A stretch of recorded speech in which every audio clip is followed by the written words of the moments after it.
V studio danes prihaja kandidatka za poslanko, ki je prepričana, da bi lahko nakopičene družbene probleme reševali z žensko energijo bolje in drugače.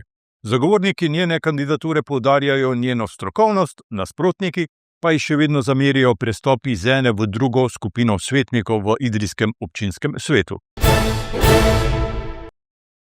Natalija Kovač-Jereb, pozdravljeni in dobrodošli v naši oddaji. Hvala za povabilo in lepo pozdravljeni. Dajte nam povedati, zakaj se pravzaprav odpravljate na volitve? Zato, ker si želim spremembe. Spremembe za idrijsko-cerkljansko, da se premaknemo iz mrtve točke, na kateri stojimo že desetletja. Je stranka socialnih demokratov tako pravi okvir za vaše delovanje?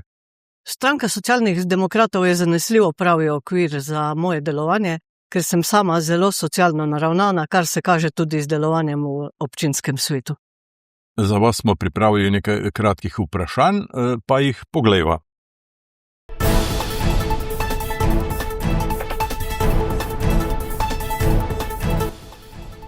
Zanesljivo so dovolj izkušnje v občinskem svetu, izkušnje kot državna sekretarka na Ministrstvu za finance, pa tudi življenjske izkušnje, ki jih imam kar veliko let že.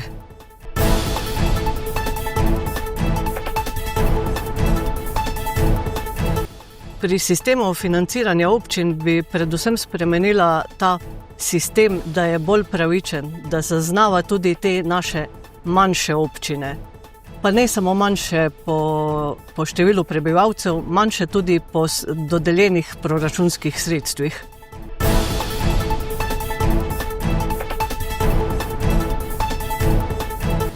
To je zame res pereča problematika. Mladi prvič ne morejo do stanovanj, drugič pa imajo nizke razpoložljive dohodke. Zato je meni ena izmed prioritet, da poskrbimo za mlade in za reševanje njihove stanovanjske problematike.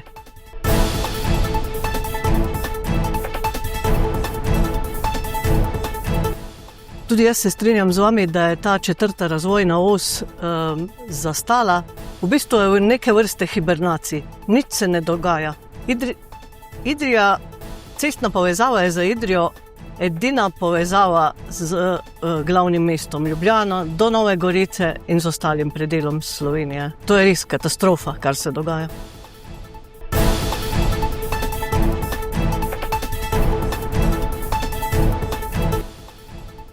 Tukaj bi predvsem priporočala, včasih smo imeli podjetje za urejanje hudournikov, sedaj pa neke take gospodarske družbe, ki bi se ukvarjala z urejanjem hudournikov in nabrežin, nimamo. Jaz mislim, da tukaj bi dejansko potrebovali eno dobro organizirano službo, ki bi skrbela za te vodotoke na idrijskem in cerkljanskem.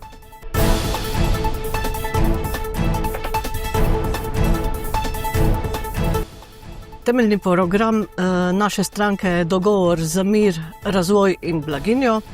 Tukaj predvsem bi izpostavila, glede na to, kar se dogaja sedaj v tem geopolitičnem prostoru, da je tako na robu vojne, kot sedaj že dolgo časa nismo bili. Tako da je res mir in še enkrat mir je za poudarjati in za opozoriti na to kršenje mednarodnega prava. Tukaj mora biti Evropska unija bolj odločna. Kar se pa tiče blaginje in razvoja, se pa moramo res vrniti nazaj kot socialna demokracija, nazaj k koreninam socialne demokracije, in to je delavstvo in srednji sloj.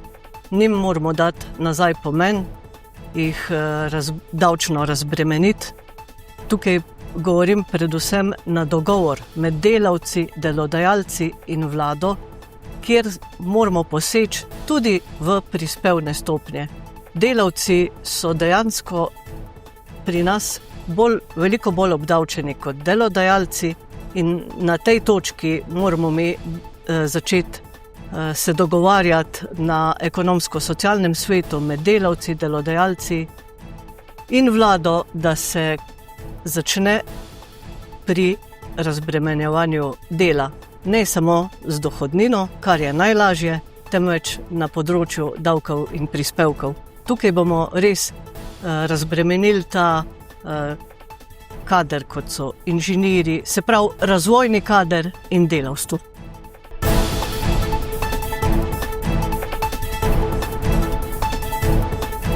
Jaz mislim, da tukaj moramo biti, kadar gre za te trditve, zelo previdni.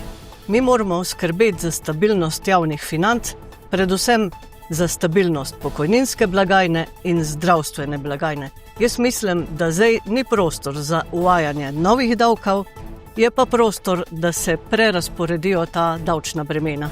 Predvsem pa bi želela poudariti, da živimo v družbi, kjer prevladujeta pohlep in profit.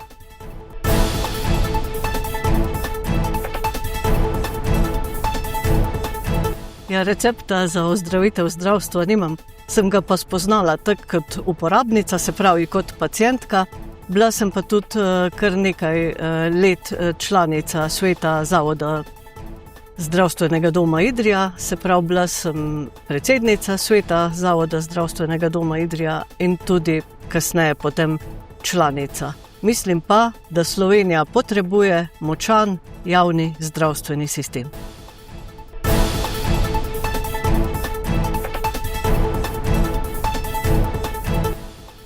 Nevladne organizacije so pri nas pomembne, in tukaj jih država more proračunsko financirati.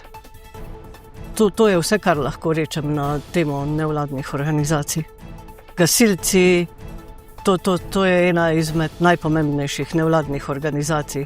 In tukaj to prostovoljstvo, to je pomembno v naši državi. In ga je potrebno s proračunskimi sredstvi financirati.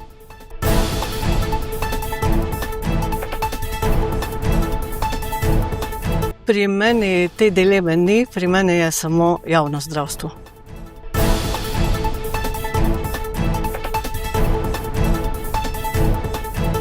Da.